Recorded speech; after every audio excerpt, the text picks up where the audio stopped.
زندگی کا ایک سٹیج ایسا آتا ہے کہ انسان گولی کھاتا ہے، ٹیبلٹ استعمال کرتا ہے، دوا دارو کرتا ہے، لیکن دوائی اثر نہیں کرتی، اور ٹیبلٹ کھانے کے بعد شفا یابی نہیں ہوتی، صحت یابی نہیں حاصل ہوتی.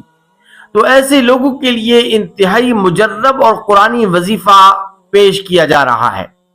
27واں پارہ سورۃ القمر آیت نمبر 10، فَدَعَا رَبَّهُ أَنِّي مَغْلُوبٌ فَانْتَصِرْ. اس آیت مبارکہ کو 21 دن تک روزانہ 313 مرتبہ پڑھیں. 313 مرتبہ اس آیت مبارکہ کو پڑھ کر آسمان کی طرف پھونکیں، آسمان کی طرف منہ کر کے پھونک ماریں، اور پھر اس کے بعد پانی کے اوپر دم کریں، اور پانی کے اوپر دم کر کے پھر آپ پئیں یا کسی مریض کو پلائیں.